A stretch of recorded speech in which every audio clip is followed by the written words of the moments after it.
Hare Nama Hare Nama eva kevalam Kalo nasteva nasteva nasteva gatiranyata Hare Nama Hare Nama eva kevalam Kalo nasteva nasteva nasteva gatiranyata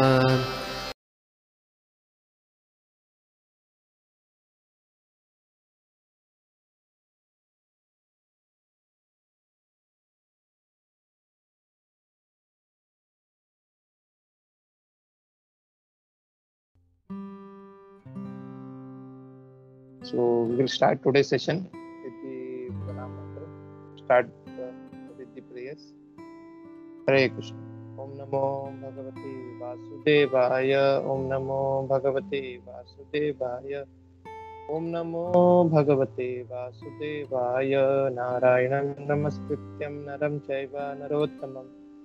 Devim Saraswatim Vyasam Tato Jayamudiraye Nashtaprayeshva Bhadreshu Nityam Bhagavata Sevaya. Bhagwati उत्तम श्लोके भक्तिर्भवति नैष्ठिकी नमो विष्णुपादाय कृष्णप्रेष्ठाय भूतले श्रीमते भक्ति वेदांत स्वामी निति नामिने नमस्ते सारस्वते देवी गौरवाणी प्रचारिणे निर्विशेष शून्यवादी पाश्चात्य देशतारिणे जय श्री कृष्ण चैतन्य प्रभु नित्यानंद श्री अद्वैत गदाधर श्रीवासादि गौर भक्त वृंद हरे कृष्णा कृष्ण कृष्णा हरे हरे हरे राम राम राम हरे हरे हरे कृष्णा कृष्ण कृष्ण हरे हरे हरे राम राम राम हरे हरे हरे कृष्णा कृष्ण कृष्ण हरे हरे हरे राम राम राम हरे हरे हरे कृष्ण महामंत्र की जय। श्रील प्रभुपाद की जय। हरे कृष्णा। आज हम पढ़ेंगे दूसरे स्कंद का दूसरे अध्याय श्लोक क्रमांक 15। श्लोक इस प्रकार है।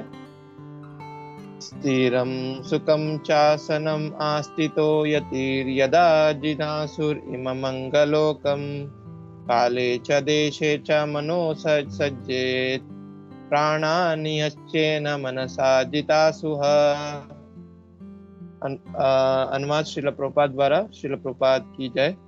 हे राजन, जब भी योगी इस मानव लोक को छोड़ने की इच्छा करे तो वह उचित काल या स्थान की तनिक भी इच्छा ना करते हुए सुविधा पूर्वक अविचल भाव से आसन लगा ले और प्राण वायु को नियमित करके मन द्वारा अपनी इंद्रियों को वश में करे। हरे कृष्णा। श्रील प्रभुपाद की जय। Hare Krishna. Thank you so much प्रभु जी माता जी जो ये सेशन को भाग लिए। मैं यही प्रयत्न करूंगा कि जो कुछ मैंने भक्तों के मुखारविंद से सुना है वही मैं एज इट इज यहाँ पे बोलने का प्रयास करूंगा। हरे कृष्णा। श्रील प्रभुपाद की जय। अगर हम इस श्लोक को कनेक्ट करेंगे, मतलब अगर थोड़े हम पीछे जाते हैं कि अब तक क्या हुआ है और ये श्लोक किस तरह से अभी हम कनेक्ट कर सके उस जो कुछ हमने पिछले श्लोक में देखा है। तो अगर हमको याद है, जैसे कि हम फर्स्ट कैंटो में जब आखिरी में जब परीक्षित महाराज प्रश्न पूछते हैं सुखदेव गोस्वामी जी से कि जो व्यक्ति है उसे क्या कार्य करना चाहिए। बहुत सारे ऐसे प्रश्न पूछे। उसमें जो एक मेन प्रश्न ये पूछा था कि मृत्यु के समय जो जीव है, जो मनुष्य, उसका क्या एक्चुअल कार्य है, वह उन्होंने प्रश्न पूछा था परीक्षित महाराज ने सुखदेव गोस्वामी जी से। तो उस प्रश्न का उत्तर देते हुए सुखदेव गोस्वामी जी ने प्रसन्न होकर परीक्षित महाराज को ये बोला कि ये जो प्रश्न आप पूछ रहे हो ये सभी मनुष्य के लिए, सभी जीवों के लिए ये मतलब बहुत लाभप्रदायक प्रश्न है। फिर वह उत्तर देते हुए बोलते हैं सुखदेव गोस्वामी जी कि जो भी इस दुनिया में जो भी आसक्त ग्रस्त जीवन है, जो सिर्फ और सिर्फ भौतिक संसार या भौतिक इच्छा के प्रति या भौतिक भोग के प्रति वो भागता है, वो आखिर में मतलब इतने चीजों से उलझ जाता है कि वह मतलब वो ये सब चीजों में उलझने के कारण वो मृत्यु को भूल जाता है। और जब उसको मृत्यु आती है तो वो मतलब बहुत बिविल्डर्ड हो जाता है, उसको पता ही नहीं चलता कि अभी क्या करना है। और जो भी उसके सगे संबंधी, पति पत्नी, बच्चे, जो भी उसके परिवार है, वो कुछ उसका वो लोग का कुछ इस काम ही नहीं आता, मतलब वो कभी कोई वो मतलब कुछ कर ही नहीं पाते उस समय। तो इसके विपरीत जो भक्त जन है, उसके ऊपर सुखदेव गोस्वामी जी बताते हैं कि जो भक्त है उनका विषय क्या होता है कि वो सिर्फ और सिर्फ भगवान का गुणगान करते हैं, भगवान की सेवा करते हैं, भगवान के भक्तों का संग करते हैं। इससे क्या होता है कि वह इस दुनिया से तार जाते हैं, इस दुनिया से वो इस भवसागर से वो निकल पाते हैं। और उस समय सुखदेव गोस्वामी जी ये भी बताते हैं कि ये जो प्रोसेस है, ये जो भक्ति मार्ग का जो प्रोसेस है बहुत सरल है। तो इसके लिए सुखदेव गोस्वामी जी परीक्षित महाराज को कटवांग महाराज जी का एग्जाम्पल देते हैं कि हाउ, मतलब किस तरह से ये जो कटवांग महाराज जी ने मतलब क्षण भर में उन्होंने इस प्रोसेस को अपनाया और इस प्रोसेस से उनको ये लाभ हुआ। तो वह उदाहरण सुखदेव गोस्वामी जी देते हैं कटवांग महाराज जी का। फिर आगे जाकर जो भक्ति जो है वो सर्वश्रेष्ठ पद्धति है, उसके बारे में बताते हैं सुखदेव गोस्वामी जी। पर साथ ही साथ सुखदेव गोस्वामी जी परीक्षित महाराज को दूसरे जो भी प्रख्यात पद्धति है, जैसे कि अष्टांग योग की पद्धति है, फिर परमात्मा के ऊपर ध्यान करने की जो पद्धति है, वो सब के बारे में बताते हैं। तो हालांकि हम देखते हैं कि भागवतम में ये सब प्रसंग आती है कि किस तरह से अष्टांग योग की पद्धति होनी चाहिए, परमात्मा के ऊपर किस तरह से ध्यान करना चाहिए। क्योंकि जो कोई भागवतम पढ़ेगा तभी शायद उनको ये भी प्रश्न हो सकता है कि परीक्षित, अगर सिर्फ सुखदेव गोस्वामी जी परीक्षित महाराज को सिर्फ भक्ति के बारे में बताते हैं, भक्ति का जो वे है उसके बारे में बताते हैं, तो कोई भी ये प्रश्न उनके मन में आ सकता है, किसी के भी मन में कि यहाँ पे परीक्षित महाराज को सुखदेव गोस्वामी ने सिर्फ भक्ति के बारे में बताया, तो उन्हें दूसरा कोई चॉइस ही नहीं है, मतलब ही डोंट नो एनीथिंग, भक्ति के अलावा उनको दूसरा कुछ पता ही नहीं है, इसलिए उन्होंने भक्ति मार्ग को चॉइस किया। दूसरे कोई भी पद्धति के बारे में सुखदेव गोस्वामी जी ने बताया ही नहीं है परीक्षित महाराज को। तो हम देखते हैं कि सुखदेव गोस्वामी जी ने सब पद्धति के बारे में भी परीक्षित महाराज को बताया, परमात्मा का ध्यान करना, फिर अष्टांग योग के बारे में बताना। पर आखिर में जाके ये जितने भी जो पद्धति है, इसका जो एस्टैब्लिशमेंट है वो भक्ति में जाके इसका एस्टैब्लिश होता है कि जो जहाँ पे एंड होता है वो भक्ति का ही एस्टैब्लिशमेंट होता है। वो सुखदेव गोस्वामी जी परीक्षित महाराज को बताते हैं भागवतम में। फिर उसके बाद हम देखते हैं कि जो अष्टांग पद्धति है, देयर आर टू टाइप्स, दो प्रकार के जो पद्धति को सुखदेव गोस्वामी जी वहां पे परीक्षित महाराज को बताते हैं। एक तो है ऐसा जो व्यक्ति जो डायरेक्टली, जिसका हृदय शुद्ध है, वो डायरेक्टली परमात्मा के ऊपर वो ध्यान कर सकता है। और दूसरा जो पद्धति है उसमें सुखदेव गोस्वामी जी परीक्षित महाराज को ये बताते हैं कि जिसका भी हृदय शुद्ध ना हो, जो नव साधक जो भक्त है, जो भक्ति में अभी मतलब इस प्रोसेस में जुड़ने वाला है, जिसका हृदय शुद्ध ना हो, तो उसे क्या करना चाहिए, उसे विराट रूप का ध्यान करना चाहिए। और जब वो विराट रूप का ध्यान करता है तो धीरे धीरे उसका हृदय शुद्ध होता है, फिर जाके वो परमात्मा के ऊपर ध्यान कर सकता है। तो ये जो पद्धति है वह सुखदेव गोस्वामी जी परीक्षित महाराज को बताते हैं। फिर उसके बाद हम देखते हैं कि किस तरह से वेदों में बहुत सारे कर्म कांड की विधियां बताया जाता है कि ये करने से ये फल मिलेगा, ये करने से ये फल मिलेगा। पर उसमें कैसा है कि ये जो कर्म कांड की जो पद्धति है, इसमें क्या है, जो भी लोग उलझते हैं वो सिर्फ और सिर्फ कभी ऊपर के लोकों में, कभी नीचे के लोकों में घूमते रहते हैं। वो ये जो जन्म मृत्यु जरा व्याधि, इस धरातल से वो बाहर नहीं निकल पाते। तो ये जो कर्म कांड की विधि इस तरह से है। फिर आगे जाकर जब हम देखते हैं कि फिर विराट रूप के बारे में बहुत सारी चर्चा हुई, एकदम विस्तार रूप से विराट रूप के बारे में चर्चा हुआ। फिर जब हम इस चैप्टर में जब आते हैं तो वहां पे कर्म कांड और भक्ति योग, इस दोनों के बारे में बताते हैं सुखदेव गोस्वामी जी। तो यहाँ पे एक हमने ये पढ़ा था कि जो भौतिक, ये जो संसार जो है, ये भौतिक संसार जो है, ये सब लोग इसको मिथ्या बोलते हैं। पर जो योगी जन है वो इसी भौतिक इस संसार में रहकर जितना अपने अपने अपना जो देह और अपना मन को जितना चाहिए उतना ही उसके उतना ही जितना चाहिए उन्हें, उसके अनुसार ही वो कर्म करते हैं। जैसे कि हमने देखा था कि तकिया की क्या आवश्यकता, अगर हम अपने हाथों को तकिया समझकर यूज कर ले, तो ऐसे बहुत सारे जो चीजें हैं, मतलब जितना चाहिए उतना ही हम काम करें, ऐसे लोग भी है इस धराधाम में। और वो क्या करते हैं, दूसरे जो भी समय है वो क्या करते हैं, भक्ति में वो लगा देते हैं। तो यह हमने देखा था, सुखदेव गोस्वामी जी बताते हैं।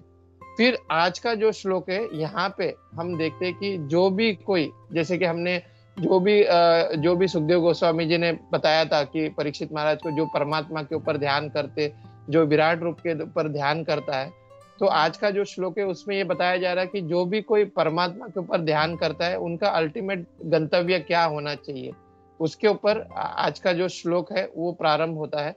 फिर आगे जाकर हम ये भी देखेंगे कि जो कोई विराट रूप के ऊपर ध्यान करता है, उनका अल्टीमेट गंतव्य क्या होना चाहिए।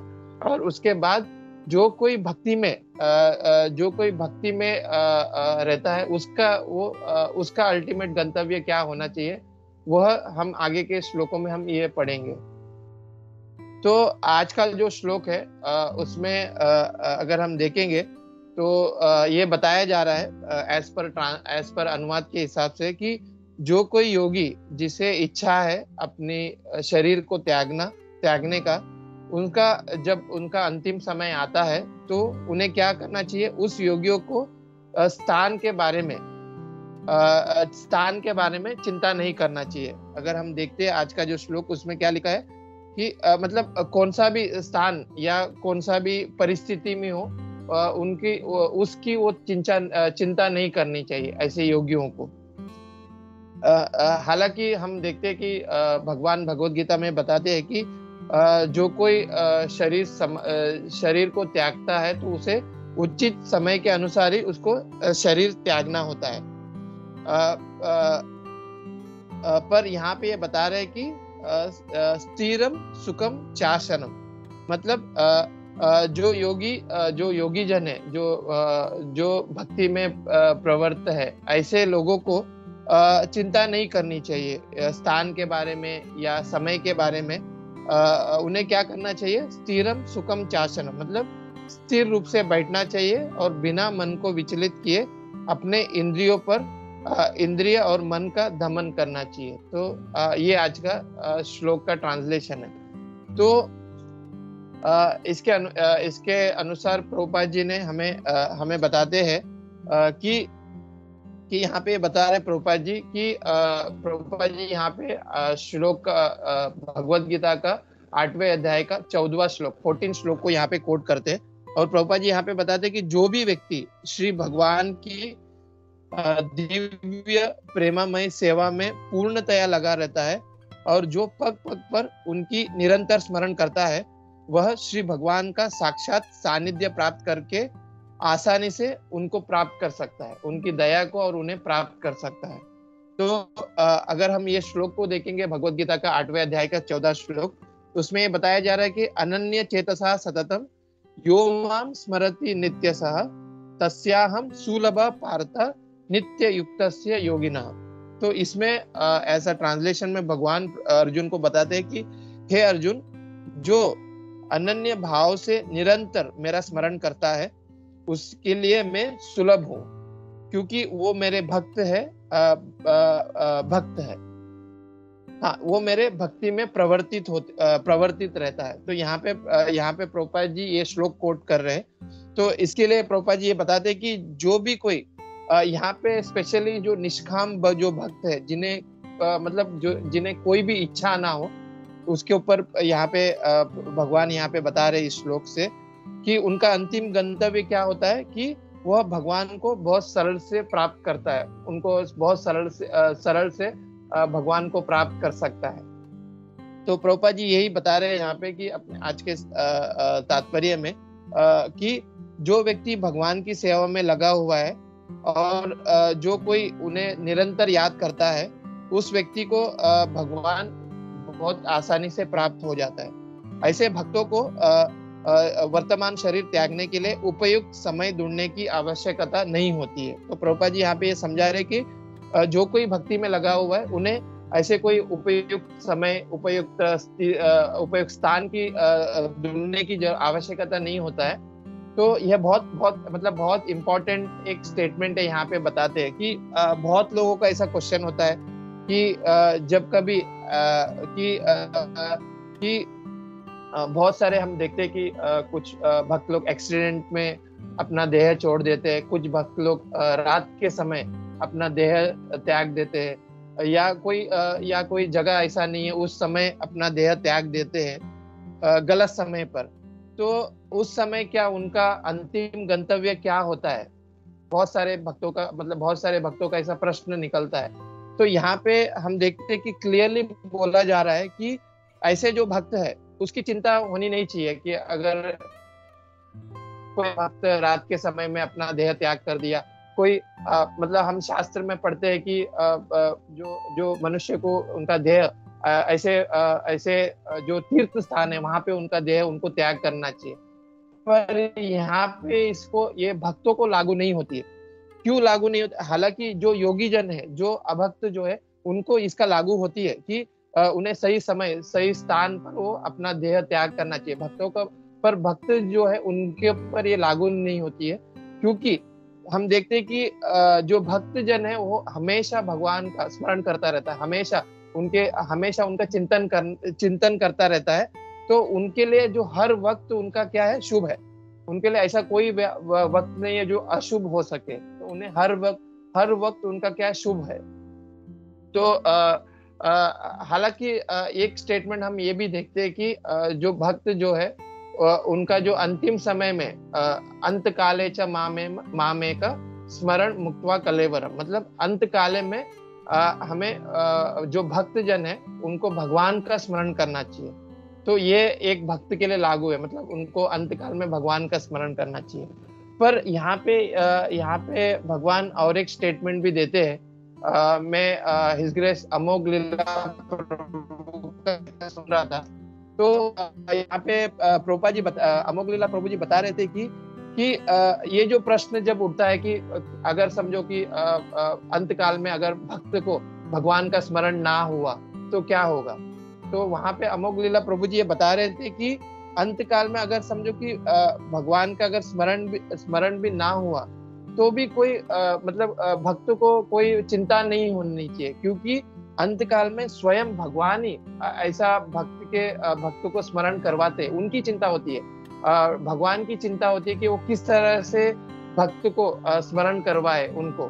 तो यहाँ पे वराह पुराण में एक श्लोक आता है जिसमें भगवान ये बताते हैं कि इस श्लोक इस तरह से बोलते हैं कि वातादि दोषन मद भक्तो मम न चु स्मरेत अहम स्मरामि मद भक्ता नयामि परम गतिम। तो यहाँ पे इस श्लोक से क्लियरली बताया जा रहा है, इस श्लोक के अर्थ से यहाँ पे बताते हैं कि यदि वातादि दोष के कारण मृत्यु के समय मेरा भक्त मेरा स्मरण नहीं कर पाता तो मैं उसका स्मरण कर उसे परम गति प्राप्त करवाता हूँ। तो यहाँ पे स्वयं भगवान बता रहे हैं कि वराह पुराण में कि अगर कोई भक्त मृत्यु के समय अगर मेरा स्मरण नहीं कर पा रहा है तो उससे स्वयं भगवान ही उस भक्त को स्मरण करवाते हैं। तो यहाँ पे मतलब भक्त को भगवान का ही स्मरण होता है। तो मैं एक्चुअली हमारे जो प्रिय हिज ग्रेस आइंदर प्रभु जी का एक बायोग्राफी पढ़ रहा था। तो उसमें उनका जो अंतिम समय उसके बारे में वो चर्चा हो रही थी। तो जब कोई अगर इसको हमें सबको पता है कि हिज ग्रेस आइंदर प्रभु जी का जो देह कैसा छोटा, तो हम सबको पता है कि एक रूम में वो जो सिलेंडर की स्पोर्ट से सिलेंडर फटा, उसके वजह से अपने हिज ग्रेस आइंदर प्रभु जी का शरीर छोटा। इस दरअसल से। तो अगर कोई भक्त अगर ऐसा देखते हैं कि अरे मतलब इतने शुद्ध भक्त का भी इतना इतने इतने ऐसे शुद्ध भक्त का भी मतलब ऐसा कैसा शरीर छूटा, कि एक भगवान मतलब किस तरह से ये मतलब परीक्षा ले रहे कि ऐसा कैसे ऐसे शुद्ध भक्त का शरीर छूटा एक गैस सिलेंडर फटने की वजह से। तो आई वॉज रीडिंग, मैं जब वो पढ़ रहा था तो वहां पे ऐसा लिख रहा था कि मतलब हम सोच भी नहीं सकते कि ना ऐसा भी कभी भक्त के जीवन में हो सकता है। तो जब हिज ग्रेस आइंद्र प्रभु जी अपने कमरे में थे और वृंदावन में श्री राधा श्याम सुंदर उनका जो कमरा था उसमें वो जब अपनी डेटीज की वर्शिप कर रहे थे, तो एज पर जो इस्कॉन वृंदावन का जो वेबसाइट है उसमें ऐसा लिखा था कि जब गैस सिलेंडर फट गया तभी उसके वजह से हिज ग्रेस श्रीपाद आइंद्र प्रभु जी का देह छूटा बोल के। पर वहां पे ये लिखा था कि जब वो जो सिलेंडर फटा तो बहुत लोगों को आवाज आई और सब लोग कोशिश कर रहे थे कि ये आवाज कहाँ से आई। तो बहुत सारे भक्त ने आइंद्र प्रभु जी का जो डोर है उसको नॉक किया, पर पूरी रात जो भक्त जन थे आइंद्र प्रभु जी का डोर नॉक किया, पर आइंद्र प्रभु जी बाहर ही नहीं आए। तो पूरी रात नॉक करने के बाद सुबह का सब समय हुआ और भक्तों ने देखा कि श्री राधा श्याम सुंदर जी का जो हमेशा जो ड्रेस है वो आइंद्र प्रभु जी ड्रेस की सेवा करते हैं। तो भक्तों ने देखा कि श्रीपाद आइंद्र प्रभु जी आए ही नहीं इस सेवा में। तो सब भक्तों को बहुत चिंता हुई और फिर कुछ भक्तों ने उनके कमरे में गए और मतलब वो जो डोर था वो खुल रहा ही नहीं था। जो श्रीपाद आइंद्र प्रभु जी का जो डोर था, मेन डोर, वो खुल रहा नहीं था। तो एक छोटी सी जगह से वो भक्तों उनका नाम था आदि केशव दास, हिज ग्रेस आदि केशव दास करके उनका नाम था वो भक्त का।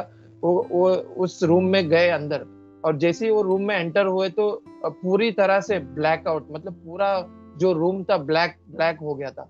और जब उन्होंने आइंद्र प्रभु को देखा तो इट वाज हार्ट टचिंग। तो उन्होंने जब आइंद्र प्रभु जी को देखा तो वो उनका जो अंतिम समय था, उन्होंने उनके जो गौरनिताय थे, उनका जो डेटिस था गौरनिताय, उसके पीछे से वो दंडवत करते वो अपना शरीर त्यागे।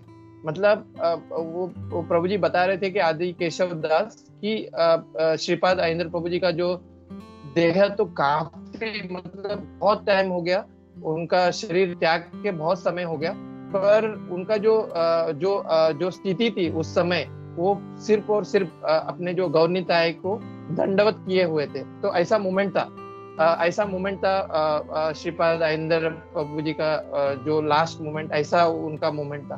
तो वी कैन अंडरस्टैंड कि हम यहाँ पे देख सकते हैं कि भक्तों को ऐसे मतलब भक्तों को मतलब यहाँ पे क्लियरली बताया जा रहा है। और इस हम देखते हैं जो स्टोरी जो है श्रीपाद आइंद्र प्रभु जी का, इससे हमको पता चलता है कि भक्तों को ऐसा कभी चिंता नहीं करनी चाहिए कि वो कौन से स्थान पर है या कौन से जगह पर है, बिकॉज भक्त हमेशा भगवान की हमेशा स्मरण करता रहता है। इसके वजह से वो हर पल उनका शुभ है, यहाँ पे प्रभुपाद जी बता रहे हैं। और हम एज ए एग्जाम्पल भी देख सकते हैं कि चैतन्य महाप्रभु जब इस धरातल पर आए तो उस समय क्या स्थान था नवदीप में। उस समय चंद्र ग्रहण था। तो हम सबको पता है कि ये जो ग्रहण जब होता है तो ये अशुभ माना जाता है ग्रहण। पर उस समय और इस ग्रहण जब हम बहुत लोग इस ग्रहण के समय में जब भी ग्रहण होता है तो भगवान की पूजा मतलब भगवान का स्मरण करते हैं और मतलब जो भी मतलब शास्त्र पढ़ते हैं ताकि वो जो ग्रहण का जो अशुभता है वो मिट जाए और शुभ हो जाए। तो भगवान स्वयं चैतन्य महाप्रभु ने ये समय चुना जब चंद्र ग्रहण था। उस समय वो नवदीप में प्रकट हुए। और उस समय क्या कर रहे थे लोग, वहां के जो नवदीप वासी है वो क्या कर रहे थे उस ग्रहण के अशुभता को मिटाने के लिए वो जोर जोर से हरे नाम का कीर्तन कर रहे थे। तो हम ये देख सकते हैं कि स्वयं चैतन्य महाप्रभु ने भी उस समय को चुना जब चंद्र ग्रहण था। तो मतलब चैतन्य महाप्रभु एस्टैब्लिश करना चाह रहे थे कि मतलब कोई भी जो कोई भक्त है, जो कोई भगवान का स्मरण करता है, जो कोई भी भगवान का चिंतन करता है, उनको कोई भी ऐसी शुभ अशुभ समय उनको मतलब उनको कोई लागू नहीं होती है। उस समय हर एक समय वो शुभ ही शुभ होता है।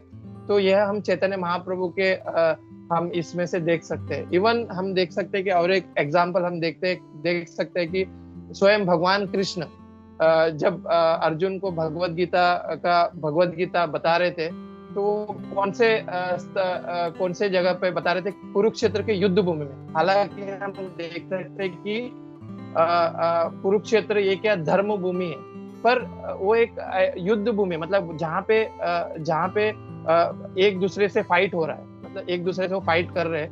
तो उस समय उस जो जगह है, उस जगह पर भगवान कृष्ण ने अर्जुन को गीता सुनाई, जो आज हम पढ़ रहे हैं। तो हम यहाँ पे भगवान यही मतलब हमें बताना चाहता है कि भक्त को कोई भी स्थान, स्थिति या कोई समय का कोई उन्हें ये नहीं है कि जो भी वो कार्य करते हैं, जो भी कार्य भगवान के लिए करते हैं, वो सब कार्य वो उस समय वो शुभ ही शुभ है।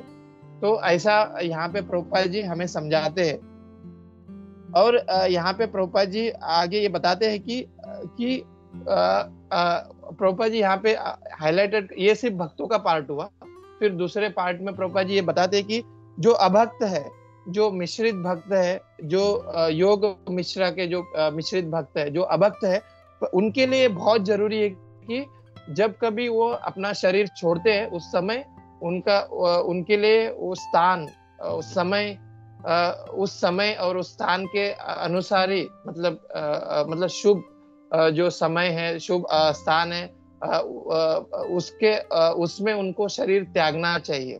प्रभुपाद जी यहाँ पे बता रहे हैं। इसके लिए प्रभुपाद जी यहाँ पे भगवत गीता का जो 8वां चैप्टर का 23rd श्लोका से भगवान स्वयं बताते हैं। उस 23rd to 26 श्लोका में इसका वर्णन हुआ है कि जो कोई यहाँ पे प्रभुपाद जी बता रहे कि जो कोई अभक्त जो है, जो मिश्रित जो भक्त है, उन्हें इसकी बहुत मतलब इम्पोर्टेंस है कि जब कभी वो शरीर छोड़े तो उस समय के सही समय और सही स्थान के अनुसार ही वो अपना शरीर छोड़े।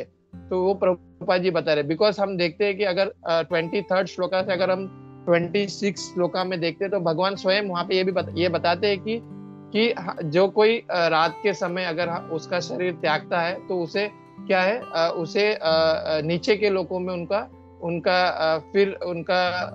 वो नीचे के लोकों में जाते हैं। और जो कोई दिन के समय शरीर त्यागता है, तो उसे ऊपर की लोकों में उनको स्थान मिलता है। और कोई अगर कोई दक्षिणायन के समय अगर अपना शरीर त्यागता है, तो उन्हें नीचे की योनि मिलती है। और जो कोई उत्तरायण के समय अपना शरीर त्यागता है, तो उन्हें ऊपर की योनि मिलती है। तो यहाँ पे प्रभुपाद जी ये बता रहे हैं कि अपने तात्पर्य में कि जो अभक्त है, जो मिश्रित भक्त है, उन्हें लागू होती है कि समय स्थान उनको लागू होती है जब वो कभी शरीर छोड़ते हैं। पर जो भक्त है, उन्हें ये कभी लागू नहीं होती है। तो वो प्रभुपाद जी यहाँ पे क्लियर कट बताते हैं। फिर आगे प्रभुपाद जी ये बता रहे हैं कि ऐसे जो भक्त है, उनको अगर उनकी कर्तव्य क्या होने चाहिए, अगर उन्हें इंद्रियों को दमन करना है, अगर उनको इंद्रियों को जीतना है, तो उन्हें क्या करना चाहिए? पहले अपने मन को जीतना पड़ेगा। तो मन किस तरह से वो जीता जा सकता है?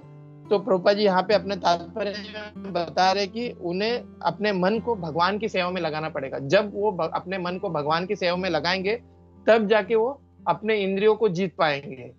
तब जाके वो अपने इंद्रियों को भगवान की सेवा में लगा सकते हैं। और जब वो अपने इंद्रियों को भगवान की सेवा में लगाएंगे, तब जाके क्या यहाँ पे क्या लिखा है कि ये न के न प्रकारेण कृष्ण निवेशेण, मतलब हर एक मतलब कोई भी समय, कोई भी ये हो दो, उन्हें अपने इंद्रियों को भगवान की सेवा में लगाना होगा।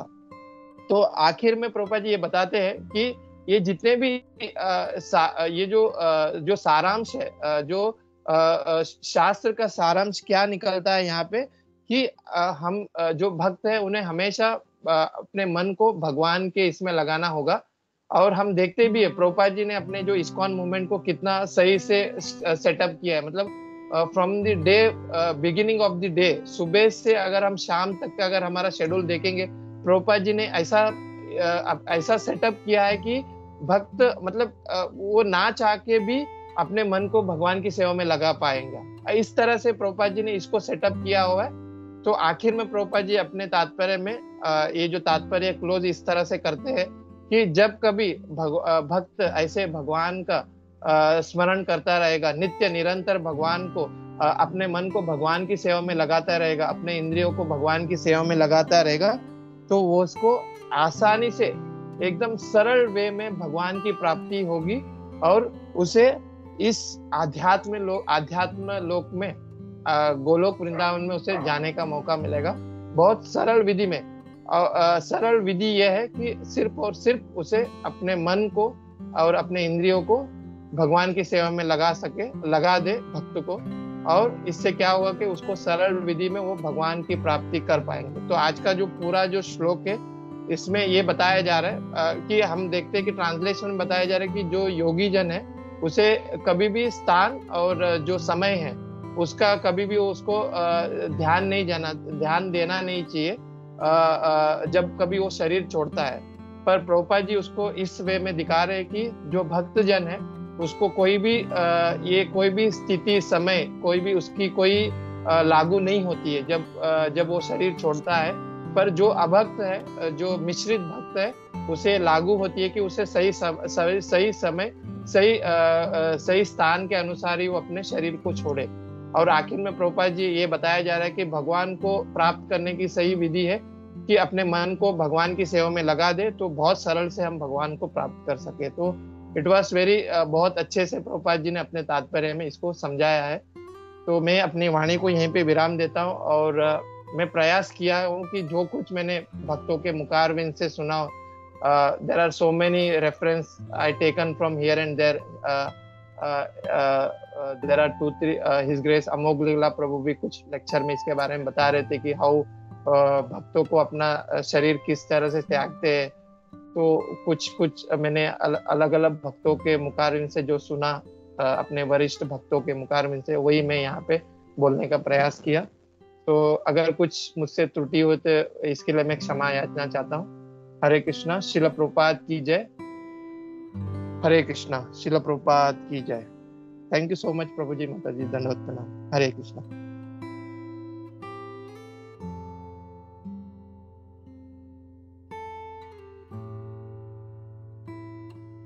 हरे कृष्णा प्रभु जी, बहुत सुंदर लेक्चर था। आपने बहुत अच्छी तरह से समझाया कि भक्त को किस तरह से उस सब चीज की चिंता नहीं करनी चाहिए कि हम जब देह त्यागते हैं उस वक्त कौन सा काल है, कौन सी स्थिति है। सिर्फ अपनी भक्ति करनी रहनी चाहिए। भगवान खुद उस वक्त आते हैं और हमें सब याद दिलाते हैं। वो बहुत अच्छे थे। और इंद्र प्रभु जी का भी अपने बायोग्राफी जो बताई वो बहुत सुंदर तरीके से, बहुत अच्छा लगा। और जब सब भक्त लोगों ने फिर जब उनके अंतिम दर्शन लिए थे तब उनके मुख पे हंसी थी। जब किसी कोई अगर देह त्यागता है, उससे बहुत पीड़ा होती है, तो उसके मुखमंडल पे वो सब रहता है, उसके चिन्ह। लेकिन जब इंद्र प्रभु को देखा तो उनके मुख पे हंसी थी। वो एक बहुत अच्छा साइन था। हरे कृष्णा।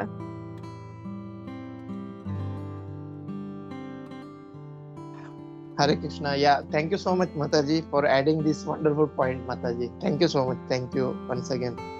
हरे कृष्णा।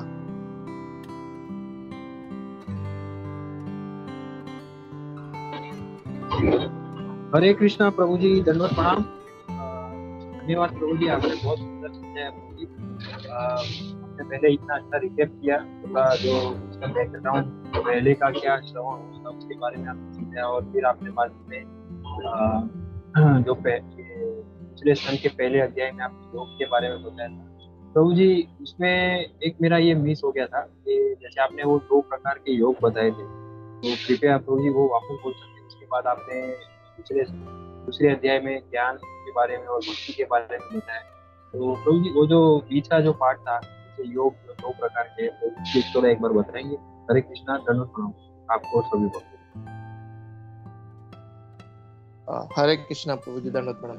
या प्रभु, एक्चुअली यहाँ पे प्रभु जी सुखदेव गोस्वामी जी परीक्षित महाराज को 2 अष्टांग योग की पद्धति के बारे में बता रहे थे, जहाँ पे जो कोई मतलब जो कोई जिसका हृदय शुद्ध हो तो वो डायरेक्टली परमात्मा के ऊपर ध्यान कर सकता है। पर जो नव साधक भक्त है, सुखदेव गोस्वामी जी यहाँ पे बता रहे पिछले श्लोकों में कि जो नव साधक भक्त है जिसका हृदय शुद्ध नहीं है, जिसको मतलब they just enter in the they are trying to do the bhakti. So ऐसे नव साधक भक्तों को पहले उन्हें विराट रूप का ध्यान करना चाहिए। हमने देखा कि किस तरह से सुखदेव गोस्वामी जी विराट रूप का हर एक जो दिव्य अंग है उसके बारे में वर्णन कर रहे हैं। तो यहाँ पे सुखदेव गोस्वामी जी बता रहे थे कि जो नवसाधक भक्त है जिसका हृदय शुद्ध नहीं है, उन्हें पहले विराट रूप का ध्यान करना चाहिए। और जब वो विराट रूप का ध्यान करेंगे और जब वो अपने विराट रूप का ध्यान करने से पहले भी उनको क्या करना चाहिए कि वर्णाश्रम के अनुसार उन्हें अपना कर्म करना चाहिए, और अपना कर्म करते करते उन्हें विराट रूप का ध्यान करना चाहिए। और विराट रूप का ध्यान करते करते उनका हृदय शुद्ध होगा, देन ही कैन वो फिर परमात्मा के ऊपर ध्यान कर सकता है। तो that is a process for अष्टांग योग का पद्धति है। उसमें सुखदेव गोस्वामी जी, हम पढ़ते भी आ रहे हैं कि सुखदेव गोस्वामी जी परीक्षित महाराज को बता रहे हैं। तो दैट वाज अ प्रोसेस प्रभु। हरे कृष्णा प्रभु। हरे कृष्णा, धन्यवाद प्रभु जी, धन्यवाद। हरे कृष्णा, धन्यवाद। हरे कृष्णा सत्यराज प्रभु, दंडवत प्रणाम। हरे कृष्णा प्रभु जी, दंडवत प्रणाम। बहुत बहुत अच्छा क्लास था। और जब ये बता रहे थे पास्ट टाइम, तभी 2 चीज मुझे याद आ गया प्रभु जी।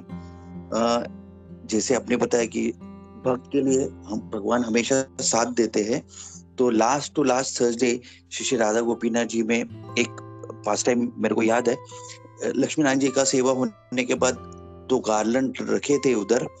तो एक ब्रह्मचारी भाग के आए हमारे पास, और वो प्रभु जी ने, हमारे इधर दोला गोविंद प्रभु है, उनको पूछा कि मुझे अर्जेंटली जो गार्लैंड है वो चाहिए अभी।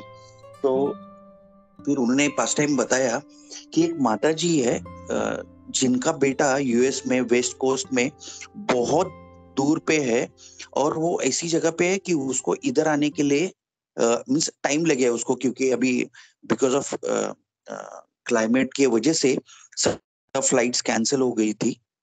तो वो प्रभु जी बोल रहे थे कि मुझे अर्जेंटली गार्लैंड चाहिए करके, तो गार्लैंड दे दिया। फिर प्रभु जी बोल रहे थे कि उनकी मम्मी है, उनको ओमिटिक हो गया, और फिर उनको हॉस्पिटल में लेके गए। उनका बेटा तो यूएस में है और माताजी हैदराबाद में है। तो ओमिट होने के बाद उनको डिटेक्ट हुआ cancer is in 3rd stage, 3री स्टेज में वो कैंसर था। तो माताजी हंसने लगी, लिटरली हंस रहे, उनको पेन हो रहा है, बॉडी पेन हो रहा है, बहुत कुछ हो रहा था माताजी को।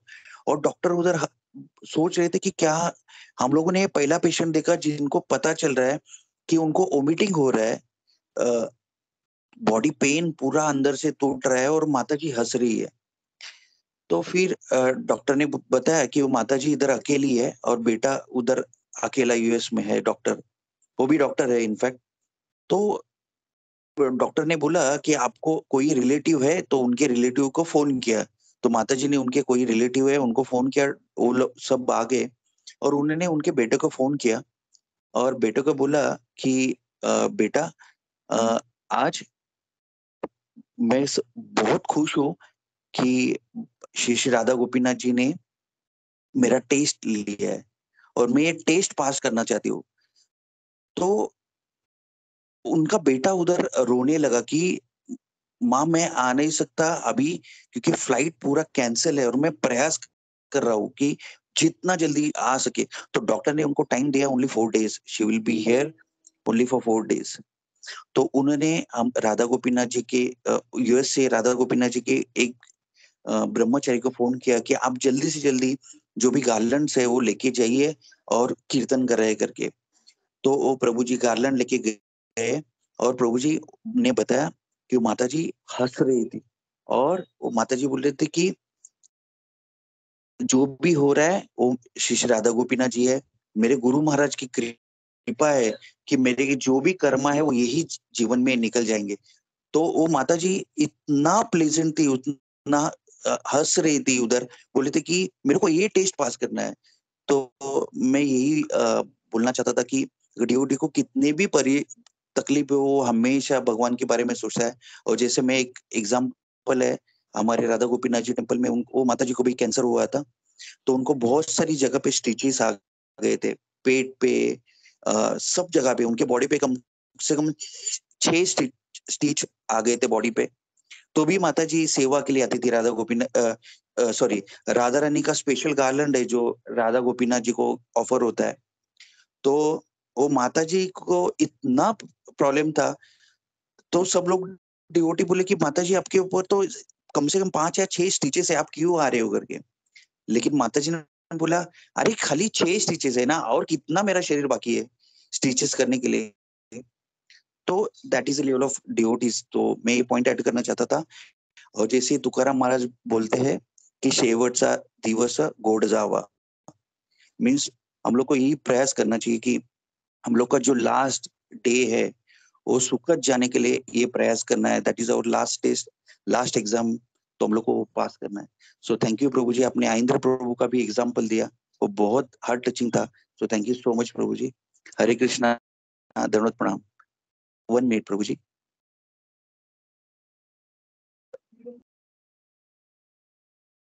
हरे कृष्ण प्रभु, धन्यवाद प्रणाम।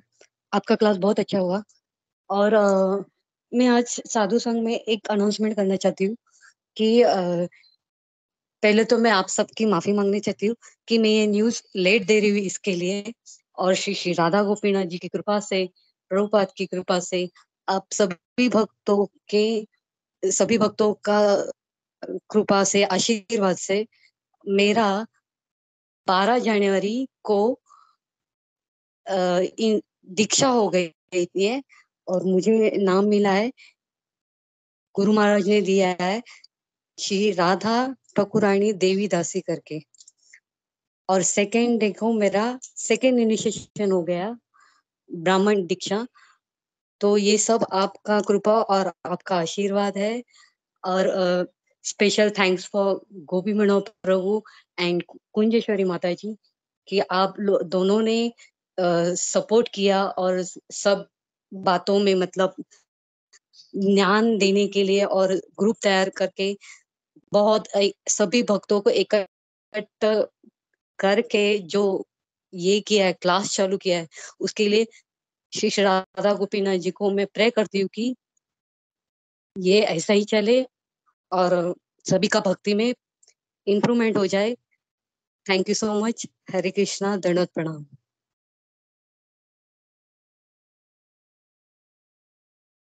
Hare Krishna. First of all, thank you so much Satyaraj Prabhu for wonderful highlighting this point. और thank you so much her grace Radha Thakurani Devidasi माता जी। बहुत अच्छा आपने आज न्यूज सुनाया माता जी, तो इट वाज वंडरफुल कि बहुत अच्छा लगा माता जी, रियली इट वाज वंडरफुल माता जी। Thank you so much and we all blessed माता जी। हम आपको शुभकामनाएं देते हैं कि आप ऐसी भक्ति में प्रगति करें। श्रील प्रभुपाद की जय, गुरु महाराज की जय। थैंक यू सो मच माता जी for, thank you so much माता जी। हरे कृष्णा। राधा ठाकुरानी माता जी की जय।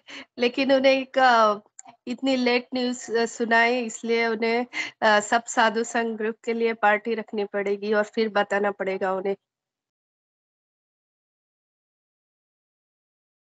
हरे कृष्णा माता जी।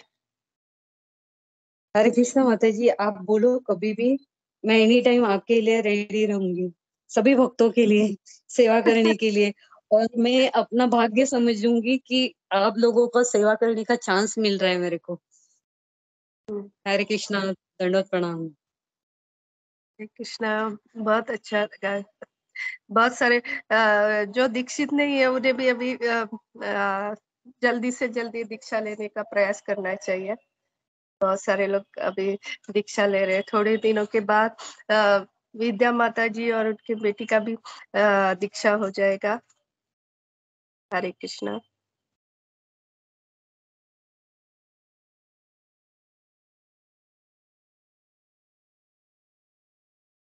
हरे कृष्णा। या यस, गोविंद चरण प्रभु जी, हरे कृष्णा। हरे कृष्णा, दंडवत प्रणाम प्रभु। बहुत सारा न्यूज़ हुआ मेरे हाथ हटाने से पहले ही बहुत, तो सभी को कॉन्ग्रेचुलेशन। प्रभु, आपने वो इंद्र प्रभु का जो पॉइंट बताया वो बहुत सुंदर था कि डिवोटीज को मतलब अपॉर्चुन मोमेंट का मतलब ज़रूरत नहीं रहती, उनको ध्यान नहीं रखना पड़ता।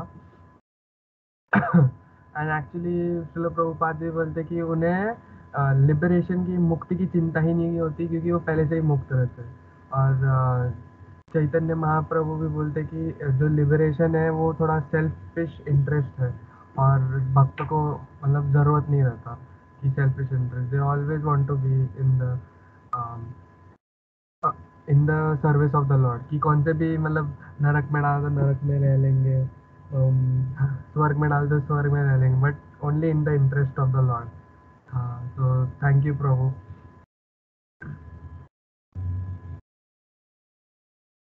Thank you so much, Prabhuji, for highlighting this point. Prabhu. Wonderful, Prabhu. Thank you so much, Govind Charan Prabhu. Hare Krishna.